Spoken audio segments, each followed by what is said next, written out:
ईश्वर की आशीष और कृपा किसी जाति विशेष, किसी व्यक्ति विशेष, किसी जगह विशेष के लिए नहीं है। बात को व्याख्या करते हुए उन्होंने 2 उदाहरण दिया।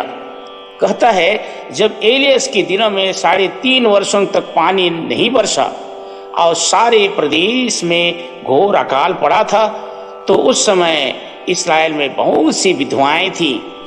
फिर भी एलियस उनमें से किसी के पास नहीं भेजा गया, वह सीदोन के सरेप्ता की विधवा के पास ही भेजा गया और उसके बच्चे को नया जीवन दिया।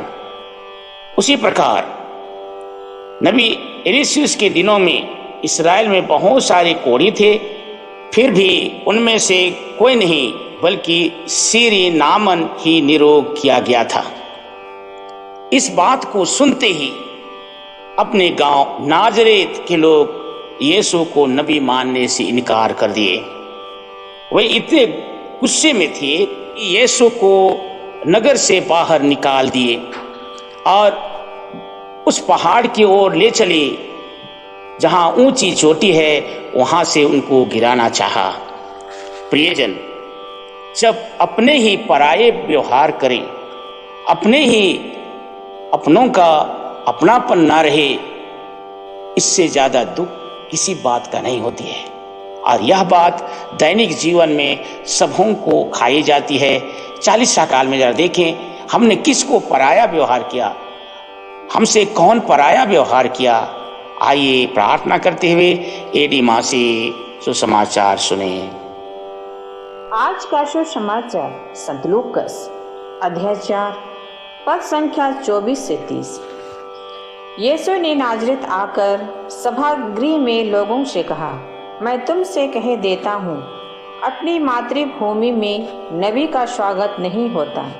मैं तुम्हें विश्वास दिलाता हूँ कि जब एलियस के दिनों में 3.5 वर्षों तक पानी नहीं बरसा और सारे देश में घोर अकाल पड़ा था, तो उस समय इस्राएल में बहुत से विधवाएं थीं। फिर भी एलियस उनमें से किसी के पास नहीं भेजा गया। वह सीदोन के सरेप्ता की एक विधवा के पास ही भेजा गया था। और नबी एलियस के दिनों में इस्राएल में बहुत से कोढ़ी थे, फिर भी उनमें से कोई नहीं बल्कि सीरी नामन ही निरोग किया गया था। यह सुनकर सभागृह के सब लोग बहुत क्रुद्ध हो गए। वे उठ खड़े हुए और उन्होंने यीशु को नगर से बाहर निकाल दिया।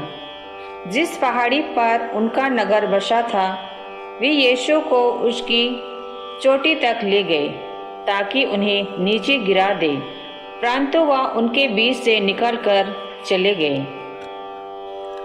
आज का दिव्यवाणी मुझे, मेरे बच्चे और मेरे परिवार को आशीर्वाद से भर दे। आमीन।